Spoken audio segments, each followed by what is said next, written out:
ಸುದ್ದಿ ಸಂವಾದಕ್ಕೆ ಸ್ವಾಗತ. ನಾನು ವೆಂಕಟರಮಣಗೌಡ. ನಮ್ಮ ಜೊತೆ ಸಂವಾದದಲ್ಲಿ ನಮ್ಮ ಪ್ರಧಾನ ಸಂಪಾದಕರಾದ ಶಶಿಧರ ಭಟ್ ಅವರಿದ್ದಾರೆ. ಶಶಿಧರ ಭಟ್ ಅವರೇ, ಕಾರ್ಯಕ್ರಮಕ್ಕೆ ಸ್ವಾಗತ. ಬಿಜೆಪಿಗೆ ಎಲೆಕ್ಷನ್ ಅನ್ನು ಎದುರಿಸೋದಕ್ಕೆ ಹೇಗೆ ಎದುರಿಸಬೇಕು ಅನ್ನೋದರಲ್ಲಿ ಬಿಜೆಪಿ ಬಳಗ್ಬಿಟ್ಟಿದೆ. ಇವಾಗ ಮಹಾರಾಷ್ಟ್ರ ಎಲೆಕ್ಷನ್ ಎದುರಿಗಿರುವಾಗ ಬಿಜೆಪಿ ತನ್ನ ಪ್ರಣಾಳಿಕೆಯಲ್ಲಿ ಸಾವರ್ಕರ್ಗೆ ಭಾರತ ರತ್ನ ಕೊಡಬೇಕು ಅನ್ನೋ ಪ್ರಸ್ತಾವವನ್ನು ಮುಖ್ಯವಾಗಿ ತೆಗೆದುಕೊಂಡಿದೆ. ಈ ಸಾವರ್ಕರ್ಗೆ ಭಾರತ ರತ್ನ ಕೊಡುವ ಪ್ರಸ್ತಾಪ ಯಾಕೆ ನಮಗೆ ವಿಚಿತ್ರವಾಗಿ ಕಾಣಿಸ್ತಾ ಇದೆ ಅಂದರೆ, ಗಾಂಧಿಯನ್ನ ಕೊಂದ ಗೋಡ್ಸೆಯನ್ನೇ ಬಹಳ ಹೇಗಬೇಕು ಹಾಗೆ ಹೊಗಳುವ ಬಿಜೆಪಿಗೆ ಆ ಸಂಚಿನ ಹಿಂದೆ ಇದ್ದ ಸಾವರ್ಕರನ್ನ ಮೇಲೆ ಎತ್ತಿ ಇಡೋದು ಏನೋ ತುಂಬ ಸಲೀಸಾದ ಕೆಲಸ. ಈ ಬಿಜೆಪಿಯ ಈ ನಡೆಯನ್ನ ನಾವು ಹೇಗೆ ನೋಡಬೇಕು ಅಂತ? ಬಿಜೆಪಿಯ ಈ ನಡೆಯ ಬಗ್ಗೆ ನಾವು ಆಶ್ಚರ್ಯ ಪಡಬೇಕಾಗಿಲ್ಲ, ಆಘಾತ ಆಗುತ್ತೆ ನಮಗೆ. ಆದರೆ ಬಿಜೆಪಿಯ ಮನಸ್ಥಿತಿಯ ಹಾಗೆ ವೀರ ಸಾವರ್ಕರ್ ಅವ್ರ ವಿಚಾರಕ್ಕೆ ಬರೋಣ. ಅವರಿಗೆ ಭಾರತ ರತ್ನ ಕೊಡುವುದಿದ್ದರೆ ಯಾಕೆ ಕೊಡಬೇಕು, ಕೊಡಬಾರ್ದಿದ್ದರೆ ಯಾಕೆ ಕೊಡಬಾರದು ಅನ್ನೋದು ಭಾಳ ನಾವು ಚರ್ಚೆ ಮಾಡಬೇಕಾದಂಥ ವಿಚಾರ ಅಂತ ನನಗೆ ಅನಿಸುತ್ತೆ. ವೀರ ಸಾವರ್ಕರ್ ಹೆಸರಿನಿಂದ ವೀರ ಇದೆ. ವೀರ, ಶೂರ ಇದೆಲ್ಲ ರಾಜಸತ್ತೆಯಿಂದ ಬಂದಂಥ. ಅದು ಒಂದು ರೀತಿಯಲ್ಲಿ ಹಿಂಸೆಯ ಪ್ರತೀಕ, ಅಹಿಂಸೆ ಅಲ್ಲ. ವೀರನಾದವನನ್ನು ನೀವು ಹೇಗೆ ರಾಜಸತ್ತೆಯಲ್ಲಿ ಒಬ್ಬ ರಾಜ ವೀರ ಅಂತ ಹೇಗೆ ಹೇಳ್ತಿದ್ರೆ, ಅವನು ಎಷ್ಟು ತಲೆ ಹೊಡೆದ, ಯಾರ ಮೇಲೆ ಜಯಿಸಿದ ಅಲ್ವಾ. ಶೂರ ಅಂದರೂ ಅಷ್ಟೆ, ಅವನು ಎಷ್ಟು ಜನರ ತಲೆಯನ್ನು ಚಂಡಾಡಿದ ಅನ್ನೋದು ಮೇಲೆ ವೀರ ಶೂರ ಬರುತ್ತೆ. ಸಾವರ್ಕರ್ಗೆ ವೀರ ಬಂದಿದೆ. ಗಾಂಧಿ ಸಂತ, ಇವನು ವೀರ. ಸಂತನಾದವನು ಅಹಿಂಸೆಯ ಪ್ರತೀಕ, ಶೂರನಾದವನು ವೀರನಾದವನು ಹಿಂಸೆಯ ಪ್ರತೀಕ. ಸೊ ಹಿಂಸೆ ಮತ್ತು ಅಹಿಂಸೆಯ ನಡುವಿನ ಯುದ್ಧ ಏನಿದೆ, ಆ ಯುದ್ಧ ಇಲ್ಲಿ ಕಾಣ್ತಾ ಹೋಗುತ್ತೆ. ಸ್ವಾತಂತ್ರ್ಯ ಸಂಗ್ರಾಮದ ಸಂದರ್ಭದಲ್ಲಿ ಗಾಂಧಿ ಅಹಿಂಸೆಯನ್ನು ನಂಬಿದ್ರು, ಅವರು ಗ್ರಾಮ ಸ್ವರಾಜ್ಯವನ್ನು ನಂಬಿದ್ರು. ಅವರು ಈ ಭಾರತ ಎಂಬ ಈ ದೇಶದಲ್ಲಿ ಜಾತಿ ವ್ಯವಸ್ಥೆ ಹೋಗಬೇಕು ಅಂತ ಬಯಸಿದ್ರು, ಅವ್ರದ್ದೇ ಆದ ರೀತಿಯಲ್ಲಿ ಗಾಂಧಿ. ಆದರೆ ಸಾವರ್ಕರ್ ಇರಲಿ, ಹೆಗಡೆವಾರ್ ಇರಲಿ, ಈ ರೀತಿ ಸಂಘ ಪರಿವಾರದವರು ಯಾರಿದ್ದಾರೆ ಅವರು ಗಾಂಧಿಯ ಈ ತತ್ವವನ್ನು ವಿರೋಧಿಸುವವರಾಗಿದ್ದರು. ಸ್ವಾತಂತ್ರ್ಯ ಹಿಂಸೆಯ ಮೂಲಕ ಬರಬೇಕು ಅಂತ ನಂಬಿದವರಾಗಿದ್ದರು. ಅವರು ಹಿಂಸೆಯ ಪ್ರತಿಪಾದಕರಾಗಿದ್ದರು. ಅದು ಗೋಡ್ಸೆವಾದದ ಪ್ರತಿಪಾದಕರು ಸಂಘ ಪರಿವಾರದವರಾಗಿದ್ದರು. ಆದ್ದರಿಂದ ಇಲ್ಲಿ ಪರಸ್ಪರ ವಿರೋಧವಾದ ಒಂದು ಮನಸ್ಥಿತಿ ಇತ್ತು. ಸೊ ಸ್ವಾತಂತ್ರ್ಯ ಸಂಗ್ರಾಮದಲ್ಲಿ ಕಾಂಗ್ರೆಸ್ ಹೇಗೆ ಒಂದು ಜನಾಂದೋಲನವಾಗಿ ರೂಪುಗೊಳ್ತಾ ಇದ್ದರೆ, ಇವರು ಹಿಂಸೆಯ ಮೂಲಕ ಏನು ಮಾಡ್ಬೋದು ಅಂತ ನೋಡ್ತಾ ಇದ್ದರು. ಅದಕ್ಕೆ ದೇಶದ ಸ್ವಾತಂತ್ರ್ಯ ಕೂಡ ಅವರಿಗೆ ಮುಖ್ಯ ಆಗಿರಲಿಲ್ಲ. ಅವರಿಗೆ ಮುಖ್ಯವಾದದ್ದು 20ರ ದಶಕದಲ್ಲಿ ಹೇಗೆ ಯಾವಾಗ ಸಂಘ ಪರಿವಾರ ಹುಟ್ಟಿತು, ಅವರ ಉದ್ದೇಶ ಬಹಳ ಸ್ಪಷ್ಟವಾಗಿತ್ತು. ಭಾರತೀಯ ಸಂಸ್ಕೃತಿಯ ಹೆಸರಿನಲ್ಲಿ ಅದನ್ನೇ ವಿರೂಪಗೊಳಿಸ್ತಾ, ನೆರೇಟಿವ್ಸ್ಗಳನ್ನು ಬದಲಿಸುತ್ತಾ, ಹಿಂಸೆಯ ಮೂಲಕನೇ ನಾವೇನೋ ಮಾಡಬೇಕು, ತಮಗನ್ಸಿದ್ದು ಮಾಡಬೇಕು ಅಂತ. ಆ ಕಾರಣಕ್ಕೆ RSS ಮೊದಲಿಂದ ಅವ್ರ ಕೈಯಲ್ಲಿ ಲಾಠಿ ಕೂಡ ಹಿಂಸೆಯ ಪ್ರತೀಕವಾದದ್ದು. ಅವರು ಹಾಕ್ತಾ ಇದ್ದಂಥ ಕಾರ್ಯಕರ್ತರು ಹಾಕ್ತಾ ಇರುವಂಥ ಕ್ಯಾಸ್ಟ್ಯೂಮ್ ಏನಿತ್ತು, ಚಡ್ಡಿ ಮತ್ತು ಕಾಕಿ ಚಡ್ಡಿ ಮತ್ತು ಇದು, ಅದು ಕೂಡ ಆ ಕಾಲದ ಪೊಲೀಸರು ಹಾಕ್ತಾ ಇರೋದು, ಅದು ಕೂಡ ಹಿಂಸೆಯ ಪ್ರತೀಕವೇ. ಆದ್ದರಿಂದ ಇವರು ಹಿಂಸೆಯ ಪ್ರತಿಪಾದಕರಾಗಿದ್ದರು, ಅಹಿಂಸೆಯ ವಿರುದ್ಧ ಹೋರಾಟ ಮಾಡ್ತಿದ್ರು. ಸ್ವಾತಂತ್ರ್ಯ ಚಳವಳಿಯಲ್ಲಿ ಇದ್ದಂಥ ಸಾವರ್ಕರ್ ಏನು ಬ್ರಿಟಿಷರು ಬಂಧಿಸ್ತಾರೆ, ಷರತ್ತುಗಳನ್ನು ಆಧಾರದ ಮೇಲೆ ಹೊರಗಡೆ ಬರ್ತಾರೆ. ಒಂದು ರೀತಿಯಲ್ಲಿ ಕ್ಷಮಾಪಣೆ ಕೇಳ್ತಾರೆ ಅವರು. ಸ್ವಾತಂತ್ರ್ಯ ಹೋರಾಟದಲ್ಲಿ ಪಾಲ್ಗೊಂಡು ಒಂದು ರೀತಿಯ ದಟ್ ಇಸ್ ಕ್ಷಮಾಪಣೆ, ಅಪಾಲಜಿನ ಕೇಳ್ಬಿಟ್ಟು ಹೊರಗೆ ಬರ್ತಾರೆ. ಬರಬೇಕಾದ್ರೆ ಏನು ಹೇಳ್ತಾರೆ ಅವರು, ನಾ ದೇಶದಲ್ಲಿ ಮಾಡಬೇಕಾದ ಬೇರೆ ಕೆಲಸಗಳು ಇದೆ ನನಗೆ, ಆ ಕಾರಣಕ್ಕೆ ನಾನು ಹೊರಗೆ ಬರ್ತಿದ್ದೀನಿ ಅಂತ ಅವರ ಆತ್ಮಕಥೆಯಲ್ಲೇ ಸಾವರ್ಕರ್ ಬರ್ಕೊತಾರೆ. ಸೊ ಹೊರಗೆ ಬಂದಿದ್ದು ಬೇರೆದಂದರೆ ಸ್ವಾತಂತ್ರ್ಯಕ್ಕಿಂತ ಮುಖ್ಯವಾದ ಕೆಲಸ ಸಂಘ ಪರಿವಾರದವರಿಗಿತ್ತು. ಆ ಮುಖ್ಯವಾದ ಕೆಲಸ ಯಾವುದು?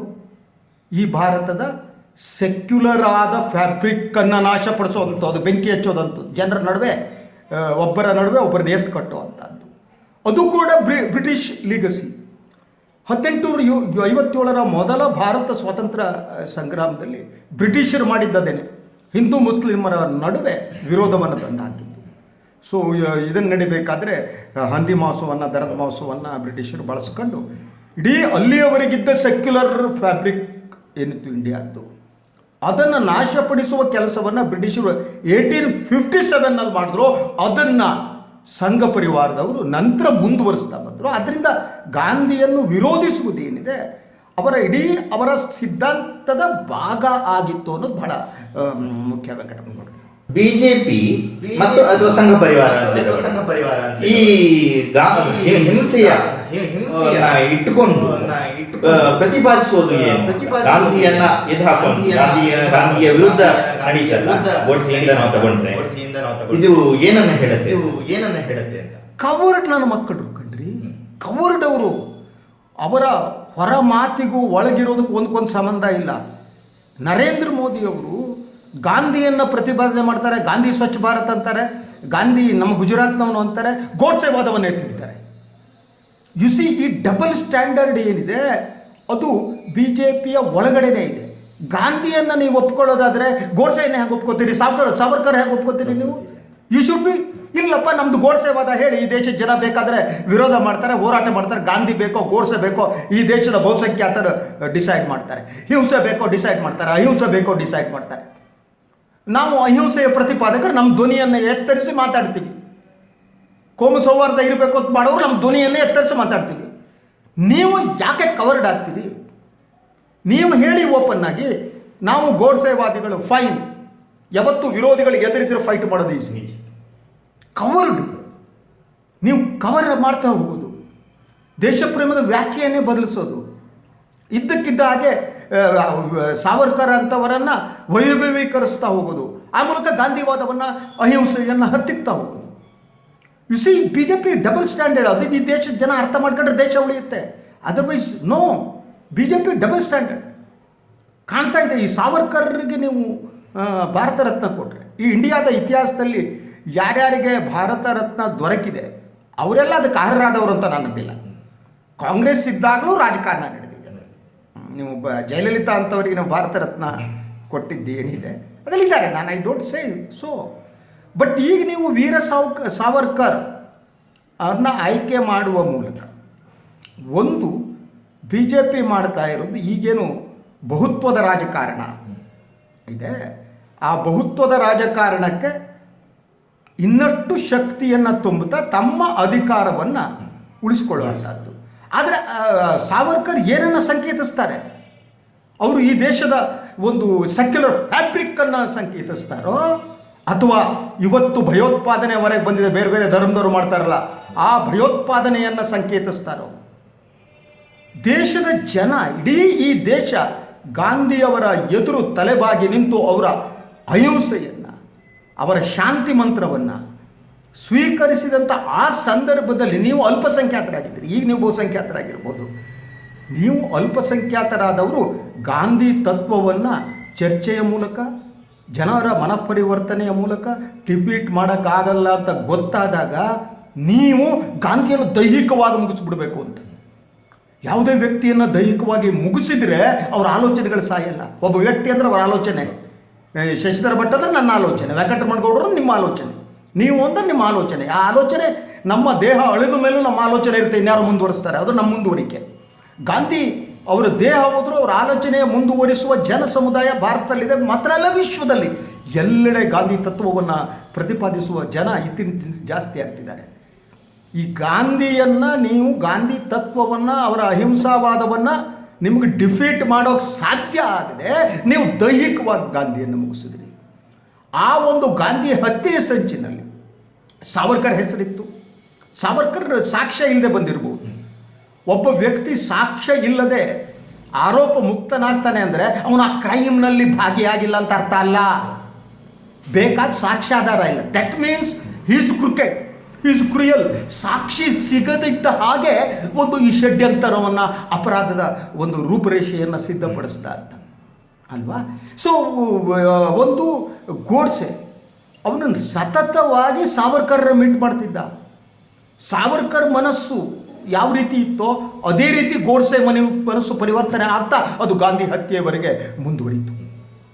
That is the situation. ಮನಸ್ಸುಗಳನ್ನು ಈ ರೀತಿ ಅಹಿಂಸೆಯಿಂದ ಹಿಂಸೆಯವರೆಗೆ ಹಿಂಸೆಯತ್ತ ಎಳೆದು ತಂದು ಎಲ್ಲೆಡೆಗೆ ಹಿಂಸೆಯನ್ನು ಪ್ರಚುರಪಡಿಸುವಂಥ, ನೀವು ಹೇಳಿದ ಒಡೆದು ಆಳುವ ಬಲದಲ್ಲಿ ಏನು ಒಗ್ಗಟ್ಟನ್ನ ತೆಗೆದು ಆಡಬೇಕು ಅನ್ನುವ ಇವರ ಮನಸ್ಥಿತಿ ಇದೆಯಲ್ಲ, ಅದಕ್ಕೆ ಪೂರಕವಾಗಿಯೇ ಈ ಗಾಂಧಿಯನ್ನ ಹೇಗೆ ಮಾತಲ್ಲಿ ಬಳಸಿಕೊಳ್ಳುವ ಮೋದಿ ಮೊನ್ನೆ ಒಂದು ಮಾತು ಹೇಳಿದ್ರು, ಅಂಬೇಡ್ಕರ್ಗೆ ಭಾರತ ರತ್ನವನ್ನ ನಿರಾಕರಿಸಿದ ಮನಸ್ಸುಗಳು ಈಗ ಸಾವರ್ಕರ್ಗೂ ಪ್ರಶಸ್ತಿಯನ್ನು ನಿರಾಕರಿಸ್ತಿವೆ ಅಂತ. ಅಂದ್ರೆ ನೋಡಿ, ಸಿದ್ಧಾಂತವನ್ನ ಅವರವರ ಒಂದು ಇದನ್ನು ಇಟ್ಟುಕೊಂಡೇನೆ ಇವರು ಒಡೆಯುವ ರೀತಿ ಹೇಗೆ ಅಂತ. ಎಲ್ಲಿ ಅಂಬೇಡ್ಕರ್ ಎಲ್ಲಿ ಸಾವರ್ಕರ್ ಅಜಗಜಾಂತರ ಕಂಡ್ರೆ ಯಾವ ಕಾರಣಕ್ಕೂ ಅಂಬೇಡ್ಕರ್ಗೆ ಮತ್ತು ಸಾವರ್ಕರ್ಗೆ ಹೋಲ್ಸಕ್ಕಾಗಲ್ಲ. ಎರಡು ತದ್ವಿರುದ್ಧವಾದ ವ್ಯಕ್ತಿತ್ವಗಳು. ಆದ್ರೆ ಎಷ್ಟು ಬೇಗ ತಂದಿರ್ತಾರೆ. ಅಂಬೇಡ್ಕರ್ ಈ ದೇಶದಲ್ಲಿ ಸಮಾನತೆಯ ಕನಸನ್ನು ಕಂಡವರು, ಸೌಹಾರ್ದತೆಯ ಕನಸನ್ನು ಕಂಡವರು. ಆ ಮೂಲಕ ಹಲವು ಸಂದರ್ಭಗಳಲ್ಲಿ ಪುನಃ ಒಪ್ಪಂದ ಸಂದರ್ಭದಲ್ಲಿ ಕೂಡ ಮನಸ್ಸು ಇಲ್ಲದಿದ್ದರೂ ಕೂಡ ಗಾಂಧಿಯ ಮಾತಿಗೆ ಬೆಲೆ ಕೊಟ್ಟವರು. ಗಾಂಧಿಯ ನಡುವೆ ವೈಚಾರಿಕ ಭಿನ್ನಾಭಿಪ್ರಾಯ ಇದ್ದರೂ ಗಾಂಧಿಯ ಶಕ್ತಿ ಅಂಬೇಡ್ಕರ್ ಗೊತ್ತಿತ್ತು. ಅಂಬೇಡ್ಕರ್ ಬಯಸಿದ ಭಾರತ ಇದೆಯಲ್ಲ, ಅದು ಮಹಾನ್ ಅದ್ಭುತವಾದದ್ದು, ಅದು ಮನುಷ್ಯ ಪರವಾದದ್ದು, ಅದು ಜೀವ ಪರವಾದದ್ದು.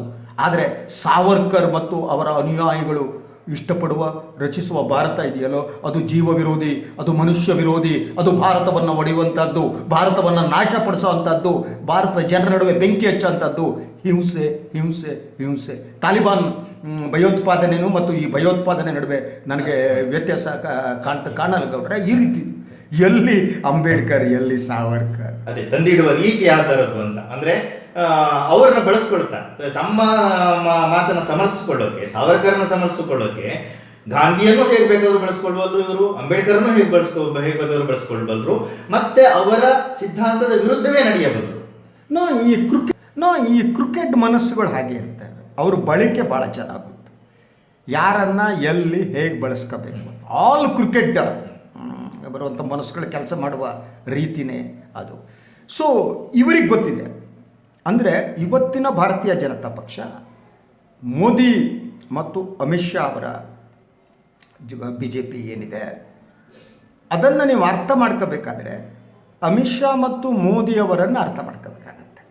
ಅವರ ಹಿನ್ನೆಲೆ ಏನು, ಅವರು ಯಾವ್ಯಾವ ಸಂದರ್ಭದಲ್ಲಿ ಯಾವ್ಯಾವ ರೀತಿ ಅವರು ವರ್ತಿಸಿದ್ರು, ಯಾವ್ಯಾವ ಸಂದರ್ಭದಲ್ಲಿ ಯಾವ ಸ್ಟ್ಯಾಂಡನ್ನು ಅವ್ರು ತಗೊಂಡ್ರು, ಬದಲಾದ ಸ್ಟ್ಯಾಂಡ್ಗಳೇನು, ಹೀಗೆ ಹೊಸ ಕನಸುಗಳನ್ನು ಬಿತ್ತಿದ ಕನಸುಗಳ ಬೀಜವನ್ನು ಅವರೇ ಕಿತ್ತಾಕ್ತಾರೆ. ಆಯಾ ಸಂದರ್ಭದಲ್ಲಿ ಹೊಸ ಕನಸುಗಳನ್ನ ಬಿತ್ತ ತಮ್ಮ ಅಧಿಕಾರವನ್ನು ಗಟ್ಟಿಗೊಳಿಸಿಕೊಳ್ಳುವ ಕೆಲಸವನ್ನು ಅವರು ಮಾಡ್ತಾ ಹೋಗ್ತಾರೆ. ಆದ್ದರಿಂದ ಅವರ ಸ್ಟ್ಯಾಂಡ್ ಬಸ್ ಸ್ಟ್ಯಾಂಡ್ ಮೂಲಭೂತ ಒಂದು ಸ್ಟ್ಯಾಂಡ್ ಇದೆ, ಅದು ಸಂಘ ಪರಿವಾರದ stand. That's clear, no doubt about that. ಸಂಘ ಪರಿವಾರದ ಎಜೆಂಡಾವನ್ನು ಇಂಪ್ಲಿಮೆಂಟ್ ಮಾಡುವುದು ಅವರ ಮೂಲಭೂತ ಉದ್ದೇಶ.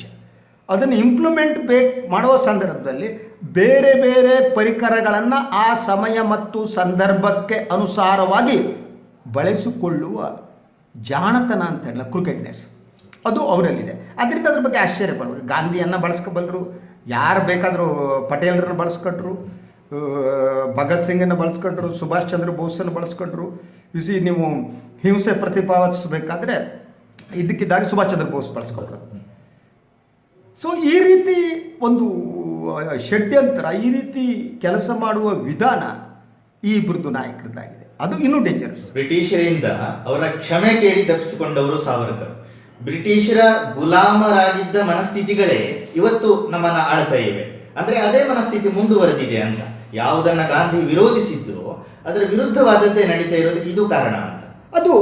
ಅದು ನಾವು ಬಹಳ ಸ್ಪಷ್ಟವಾಗಿ ಈಗ ನಡೆಯಬೇಕಾದ ಯುದ್ಧ ಹಿಂಸೆ ಮತ್ತು ಅಹಿಂಸೆಯ ನಡುವೆ.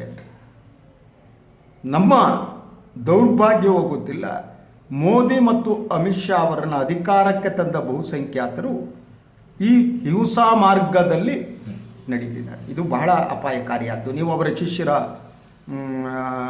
ವಾಟ್ಸಪ್ಗಳಲ್ಲಿ ಬರುವಂಥದ್ದು, ಸೋಷಿಯಲ್ ಮೀಡಿಯಾದಲ್ಲಿ ಬರುವಂಥದ್ದು, ಅಲ್ಲಿ ಅವರು ವ್ಯಕ್ತಪಡಿಸುವ ಅಭಿಪ್ರಾಯಗಳೆಲ್ಲ ಏನಿವೆ ಹಿಂಸೆ.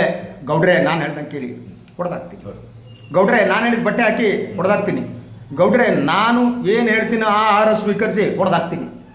ಗೌಡ್ರೆ ನೀವು ಹೌದು ಅನ್ಬೇಕು, ನೀವು ದೊಡ್ಡವರು, ಯಾ ಗ್ರೇಟ್, ನೀವು ನಾನು ಹೇಳಿದ ಹೌದು ಅಂತ ಕೂತ್ಕೋಬೇಕು. ಈ ರೀತಿ ಮನಸ್ಥಿತಿಯನ್ನು ರೂಪಿಸಲಾಗಿದೆ. ಅವರ ಮನಸ್ಸು ಬದಲಾಗಬೇಕಾಗಿದೆ. ಹಿಂಸೆಯ ಅಪಾಯ ಗೊತ್ತಾಗಬೇಕಾಗಿದೆ. ಅಹಿಂಸೆಯ ಶ್ರೇಷ್ಠತ್ವ ಗೊತ್ತಾಗಬೇಕಾಗಿದೆ.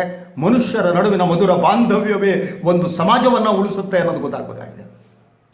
ಆದರೆ ಅದು ಗೊತ್ತಾಗದಿದ್ದ ಹಾಗೆ ಅವರನ್ನೆಲ್ಲ ಮೆಸ್ಮರೈಸ್ ಮಾಡಲಾಗಿದೆ. ಹಿಂಸೆ ಹಾಗೇನೆ, ಹಿಂಸೆ ಯಾವತ್ತೂ ಕೂಡ ಆಕರ್ಷಿಸ್ತಾ ಹೋಗುತ್ತೆ. ಹಿಂಸೆಯ ಜೊತೆಗೆ ಯಾವಾಗ ಧರ್ಮ ಸೇರ್ಕೊಳ್ಳುತ್ತೆ. ರಿಲಿಜನ್ ಯಾವತ್ತೂ ಕೂಡ ಟೂ ಎಜ್ಡ್ ಸ್ವೋರ್ಡ್. ಅದನ್ನು ನೀವು ಹ್ಯಾಕ್ ಬೇಕಾದ್ರೂ ಬಳಸ್ಬೋದು, ಬಹಳ ಈಸಿ. ಅದರಂಥ ವೆಫನ್, ಧರ್ಮದಂಥ ವೆಫನ್ ಈ ಜಗತ್ತಲ್ಲಿ ಬೇರೆ ಯಾವುದೂ ಇಲ್ಲ. ಧರ್ಮದ ವೆಫನ್ ನಿಮ್ಮ ಕೈಲಿದ್ದರೆ ನಿಮ್ಮ ಕೈ AK-47 ಬರ್ಬೋದು, ಇನ್ಯಾವುದೋ ಲಾಟಿನೂ ಬರ್ಬೋದು, ಇನ್ನು ಪಿಸ್ತೂಲು ಬರ್ಬೋದು, ಎಲ್ಲ ಬರ್ಬೋದು.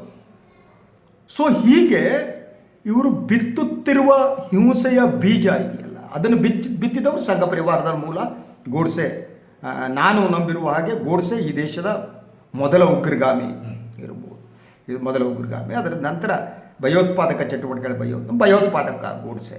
ಆದರೆ ಇವತ್ತು ಗೋಡ್ಸೆವಾದವನ್ನು ಬೇರೆ ಬೇರೆ ರೀತಿ ಪ್ರೆಸೆಂಟ್ ಮಾಡ್ತಾ ಗಾಂಧಿವಾದವನ್ನು ಹತ್ತಿಕ್ತಾ ಹೋಗೋದು. ಅಂದರೆ ಪ್ರತಿದಿನ ಗಾಂಧಿಯನ್ನು ಗೊತ್ತಿಲ್ಲದ ಹಾಗೆ ಹತ್ಯೆ ಮಾಡುವುದು ಈ ದೇಶದಲ್ಲಿ ನಡೀತಾ ಇದೆ. ಗಾಂಧಿ ಹತ್ಯೆ ನಡೀತಾ ಇದೆ, ಪ್ರತಿದಿನ ನಡೀತಿದೆ, ಪ್ರತಿ ಕ್ಷಣ ನಡೀತಾ ಇದೆ.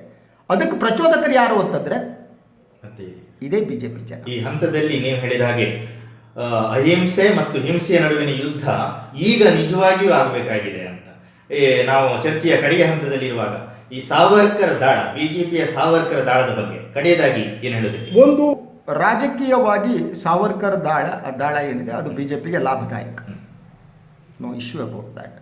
ಅದು ಇನ್ನಷ್ಟು ಈ ಒಂದು ಹಿಂದುತ್ವ ವಾದ ಏನಿದೆ ಅಥವಾ ಹಿಂದೂ ಮತ ಬ್ಯಾಂಕ್ ಏನಿದೆ ಅದನ್ನು ಬಲಪಡಿಸ್ತಾ ಹೋಗುತ್ತೆ. ಆದ್ದರಿಂದ ರಾಜಕೀಯ ಲಾಭ BJPಗೆ ದೊರಕುತ್ತೆ. ಇದನ್ನು ಹೇಗೆ ಕೌಂಟರ್ ಮಾಡಬೇಕು?